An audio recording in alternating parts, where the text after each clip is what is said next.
Were we virgins when we got married? Were we? Oh, we'll see. Hey guys, welcome back to Vanessa Says What? I'm Vanessa. Ronald. And we're here with the spicy topic, virginity, virginidad. Oh, I was a virgin when I got married. Were you? I was a virgin when I got married. Virgins unexperienced, okay guys? Let me tell you. That's a Novatos, whole other video. novatos. We made it happen. Yep. We made a baby. Oh, yep. That's how you know it works. Yeah. What convicted me of living this lifestyle to be a virgin until marriage was pretty much knowing God, you know, loving God so much, reading His scripture, knowing that my body is His temple and that I needed to honor it. I didn't want to give myself away to anybody else except for my husband. I knew that, you know, from when I knew that I wanted to start getting, you know, find a boyfriend or a boyfriend to find me. Okay. You know, that's when I knew, like, I wanted to just, you know, save myself for that person. I know my mom did talk to me about it, you know, how to honor God and to live a different lifestyle. Pastor's wife was also, you know, very strongly, you know, putting pretty much like an imprint on us young ladies at the time, you know, to save ourselves for our future husband. Scripture also talks to us about fornication, and having sex outside of marriage is fornication. You know, I wanted to honor God, and like I said, I didn't want to give myself away to anybody else. I wanted to walk down the aisle and just and meet the man that God had for me, which was ding, ding, ding, ding, ding. This young man right here. Oh, yeah.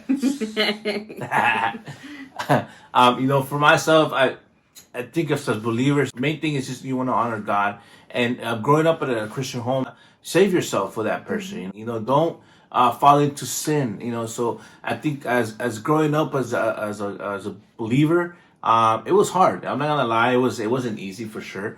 My parents implanted so much that my mom will always tell me, please make sure you honor God with all your heart, because if you want blessings from God, if you want your generations to be blessed, honor God. You know, honor first God, honor yourself, and you know, honor that wife that God's gonna have for you. You know, and she will always tell me, you gotta pray for your wife as well. And I would, you know, but as a young person, as a guy, I think it's you know, we're guys, you know, we're man. There's an expectation, you know, but there's an expectation for guys, you know. It wasn't easy for sure. I was growing up as a man, it wasn't easy, you know. There's always peer pressure, obviously, during high school times, and that I had opportunities that I could have fallen into sin and having sex. Oh, definitely, so many different times. I think how much you love God is what defines you. It's more important to God that your heart than what you show outside, you know? Yeah, like the more prayer you have with the Lord, the more He convicts you of what pathway He wants you to take. Like, definitely. Prayer is the key for everything. Yeah, I think the most important thing is that when you love God so much, I think He convicts you, and I think your spirit does talk to you. And sometimes we have to listen to that deep, because it saves you. Yeah, exactly. Now, like, come on. When we were dating, ¿a poco no se te antojaba este bombón aquí? Oh, sí. You know, todo, siempre. You know, siempre que nos reuníamos, o que la miraba, o que la tocaba, it's like, exactly. You know? No, it's true. Yeah, like any little touch, any little handheld or whatever was because like. There's attraction. No es fácil, you know, porque hay una atracción hacia la persona, you know, y la ves, y say, ooh, girl, what's up, you know? Yeah, like we were chaperoned. I mean, you know, siempre andábamos con chaperones todo el tiempo. But, you know, we had our moments, like, you know, like when they were around, they were not like, you know, by our hip all the time, you know. But, you know, we had our moments when we kissed, and, you know, and I mean, of course, things spark. It's like Disneyland fireworks all over the place, you know? Like, and fireworks, like the ending one, like, and everybody's yelling and screaming. That's how it was for us. Yes or no? Yeah, it was. Because for sure. we loved each other. We were attracted and still are Yeah, attracted to each definitely. other. That's for sure. And it was very like tempting to Yeah. want to give up this wanting to stay virgin till married. The commitment, yeah. The commitment, but the fear of God was always over us. Yeah, And the fear that's of for God is not that you're scared of God, it's that you respect God. You know, His word remains the same forever and ever. You know, the heavens can pass, earth will pass, but His word always stays the same. And you know, I live by myself. We had our cars. Yeah.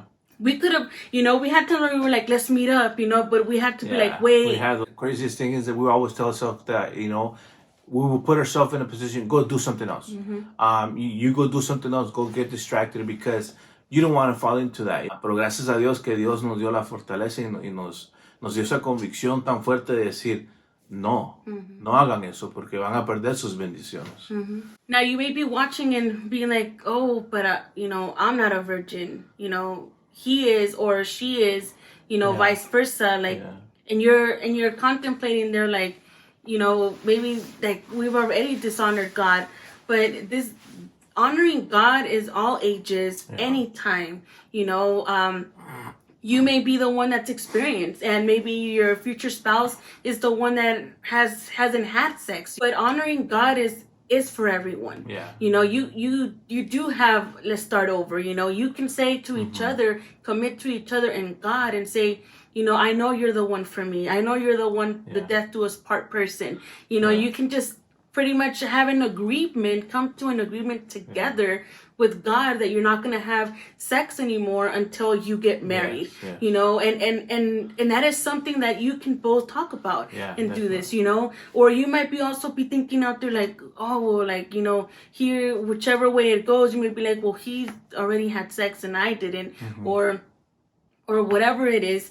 But you can talk to each other, because I know one thing that my coworkers, when they knew that I was living this lifestyle, because they would ask me like, so what, like, so how's Ronald, you know, like they ask those questions like, how's Ronald? I'm like, he's doing good, you know, he's doing fine. 2 thumbs up. I was like, but it was, how is he in bed, you know? I was like, whoa, like, you know, I explained to them what I'm letting you know now, and they were like, yeah, well, what if like you get married with him and, you know, and he's not good enough for you, like you don't like him, you know, in bed when you have sex with him. And that was something that, you know, wasn't important to me. I didn't look at life like, will I like it? You know, I knew that if I love this man and I was attracted to him, we were gonna be fine. You know, we were both unexperienced anyway, so we were gonna learn everything together. And you know, and that sex part is just its own love language by itself. You know, and if you want us to do a video on that, we're more than happy to talk about,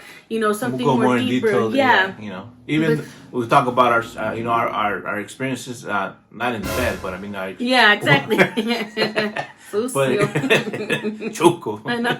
You guys want us to go talk about that? You know, comment down below so we can make a video. Even if you already had sex prior to this person that you have now committed to not having sex till marriage, there's not going to be that finger accusing you. You know, it's not going to happen. You love each other. You know, like it's a whole, like I said, a whole different love language. That portion. And it comes down to love conquers all. Yeah. And love covers all. Yeah, and in no way are we trying to tell you how to live your lifestyle. Not for sure. This is just our story. You know, we felt that we wanted to share this, you know, that we were virgins until marriage, because there's still people out there who want to live this lifestyle, who believe in honoring God this way, you know, with their bodies, because it is the temple of Christ, and we have to honor it. You know, there are people out there who are still trying to live that lifestyle, and they're probably searching around to be like, man, am I the only one? No, you're not. You know, you're not. There's still people out there who want to honor God, you know, by saving themselves till they get married. Hope that you find some help in this video. You know, because I honestly would have wished that YouTube existed like how it is, this platform this big,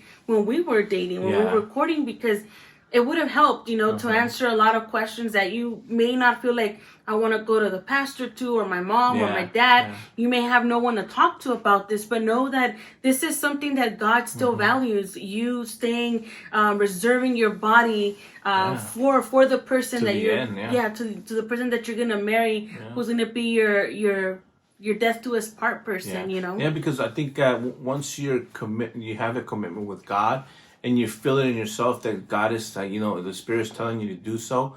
Honor that. Keep going that way, because the blessing is coming so big that God is like, because you committed yourself, and you, most important thing, you obeyed me. That I'm gonna bless you greatness. I'm gonna bless your generation from now to thousands of generations. So I think that the most important thing is that if you guys are committed, you guys feel the conviction in yourself and your relationship to do that, or if you're not in a relationship and you still have the conviction that you want to do that, don't let girl or guy to put you influence you to put you in that position to be like, let's just do it, come on, especially if you guys are not courting, especially if you guys are not dating. Don't let that. If you guys are dating, then just keep going with God and commit to God. Honor God. That's the main thing, and you want to honor God. I think as believers, you guys know that honoring God is the greatest thing you could do with God, because honoring God is what brings you the blessings. Yeah, because you may even be like, well, I know, like, for example, what if we had committed to this and then a month later we were like, was it, vamos a casar en un mes, let's just have sex. Yeah. Who's gonna know, Who's gonna know? Who's gonna know? Who's gonna know? Like, seriously, like, who's gonna know, Exactly. You're gonna know. You're both gonna know. Exactly. And God's gonna know most importantly. And the worst thing is lying to your own self, you know? Because you wanted to commit to God, you wanted to do this, and then you're like, pues ya, ya que, ya nos vamos a casar, I'm so, I want this so bad right now that let's just do it. Like, no, savor that moment, because it'll be so special. You're honoring God with everything, you are fighting temptation, fighting a big temptation, which is your flesh. And like, when you're married, honestly, like, it's not like you want sex every 5 minutes, it's marriage is not like that. I'm here to tell you that in like broad daylight, marriage is not like that. Like when you're courtship, you're like, oh man. Yes. Yeah. You feel that feeling. Don't get me wrong, you do have those feelings. Of course. It's not like every 10 minutes, like, because we see each other now. Before, it's like you wouldn't see each other, you like, we had a plan the dates that we're gonna go. We had a plan, like, but now it's like I come home that I know that I could have at any time. Yeah, exactly. I sure can. Yeah, well, we have a baby now, so calm down. Okay, I gotta keep it PG. Yeah. No, yeah, like you just, it's so different once you're married, The enemy doesn't want you to honor God, because he knows if you honor God, you're a help to others. You're a blessing to others, and the most important thing, your blessing is what counts more. Knowing that God is gonna bless you, and then the devil wants you to be disobedient. Yep, he wants you to not accomplish like the goals that you have set between your future spouse or whatever. Like he just doesn't want you to accomplish those, and it could be anything, because you may be watching like, eso de la virginidad, that virginity thing that's so, early 2000s or 1990s or 1950s, lo que sea, but it's not, because look at it as anything that is challenging for you to honor God. You may be like, there's people who are alcoholics, there's people who do, who have other addictions, who there's other things, like, what is your challenge to honor God? If it, like, you have to face that. Like, so I really love you very much. Me too. And I'm glad that we overcame. We overcame the temptation. We fought the temptation. We rejected that temptation. When you love that person so much that you're willing to go 1,000 miles for that, extra miles for that, because you love that person so much, and mainly you love God so much that you want to be able to honor Bottom that. line. So and out of this love and out of all of this practice that we've had, came out a beautiful baby that we're so proud of. You can check out our other videos. God is love.